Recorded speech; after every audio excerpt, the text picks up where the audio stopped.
अजली बदबख्त आया, उसने कहा अगर इब्राहिम ने ये अदा जिंदा कर दी, क़यामत तक ये अदा राइज हो जाएगी।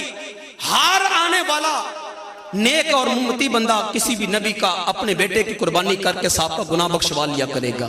आज मैंने हर हाल में एड़ी चोटी का जोर लगा के इस सुन्नत को आगे बढ़ने से मैंने रोकना है। ये तरीका आज मैंने राइज नहीं होने देना। आ गया सैयदा हाजरा के पास, अम्मा जान पता है इब्राहिम बेटे को कहां लेके जा रहे हैं? एक दोस्त से मुलाकात के लिए जा रहे? कहा नहीं, किसी दोस्त से मुलाकात के लिए नहीं, वो तो बेटे इस्माइल को ज़िबा करने के लिए जा रहे हैं। और साथ ही कहा शायद वो ये समझते हैं कि उन्हें रब की तरफ से ये हुक्म है। तो कहा ऐ मरदूद, अगर रब की तरफ से हुक्म है तो फिर इस्माइल एक किया, अगर मुझे 70 भी इस्माइल खालिक कायनात की जात दे और फरमाए कि हाजरा एक एक को हाथों से तैयार करके मेरे नाम पे कुर्बान कर दे, तो हाजरा सारे इस्माइल वाहे खुदा में कुर्बान कर देगी। दफा जा तो शैतान है। मरदूद वहां से निकला, इस्माइल अलैहिस्सलाम के पास आया। इस्माइल जानते हो अब्बा जान किधर लेके जा रहे? भी मुलाकात करने जा रहे हैं, दोस्त से दावत पे जा रहे? नहीं इस्माइल, ये धोखा है तुम्हारे साथ, कहीं पे नहीं लेके जा रहे, तुम्हारे बाप तुम्हें ज़िबा करने के लिए जा रहे। कहा नहीं शफीक, बाप अपने बेटे को कभी ज़िबा नहीं कर सकता। अच्छा लगता ये है उन्हें खुदा की तरफ से हुक्म है। इस्माइल अलैहिस्सलाम ने वही जवाब दिया जो माँ ने जवाब दिया था। चूंकि बचपन वालिदा की तरबियत में गुजारा था, माँ का अहम किरदार होता है तरबियत के हवाले से। कहा ऐ मरदूद, तू मुझे राह रास्त में कुर्बान होने से रोकने के लिए आया है? सुन ले, अल्लाह की इज्जत की कसम, मेरी तो जिंदगी ही एक है।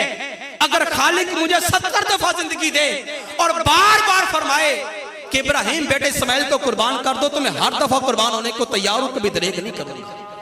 मायूस हो गया, इब्राहिम के पास आया। इब्राहिम ख्वाब झूठे होते हैं, किन ख्वाबों के ऊपर यकीन करके बैठे हो? ख्वाब अक्सर शयातीन की तरफ से वसवसे होते हैं।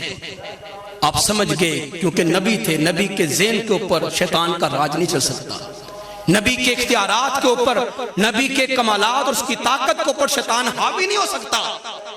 कहा तो यकीनन शैतान है जो आज मुझे से नेक मकसद से रोकने के लिए आया है। 7 कंकर उठाए, उकबा के पास जमरा उकबा के पास शैतान खड़ा है। 7 कंकर आपने शैतान को मारे, फिर आगे चले, दूसरे जमरे पे आपने फिर वहां पे शैतान को देखा, फिर 7 कंकर मारे, थोड़ा सा आगे चले, फिर शैतान आगे से आ गया रोकने के लिए, आपने फिर 7 कंकर मारे। शैतान को 7 कंकर इब्राहिम अलैहिस्सलाम इसलिए मार रहे हैं कि वो नेकी के रास्ते से आपको रोक रहा है। शैतान दफा हो गया, भाग गया वहां से, कुर्बानी हो गई। खालिक ने मेंढा भेजकर कुर्बानी कबूल भी फरमा ली। हज के अयाम आ गए, फरमाया बंदा मोमिन मेरे घर का तवाफ कर, मेरे घर का उम्रा कर, इसका हज कर, लेकिन याद रख ले मीना के वादी में आकर तूने भी जमरात को कंकर मारने होंगे। तुम्हारे लिए हम शैतान ला के पिलरों के साथ बांध देंगे, तुम्हें नजर आए या ना आए, तुमने भी इब्राहिम के अदाब को जिंदा करते हुए 7 पत्थर उस पल्ले को मारने होंगे। मौला मुझे तो शैतान नजर ही नहीं आ रहा। इब्राहिम ने तो शैतान को देखकर पत्थर मारे थे।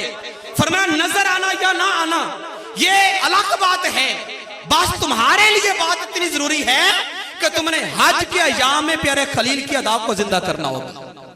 तुमने भी जमरात को रमी करनी होगी, कंकर मारने होंगे। जब इब्राहिम के अदाब को जिंदा कर लोगे, साहब का सारे गुनाहों को माफ फरमा। ये हज का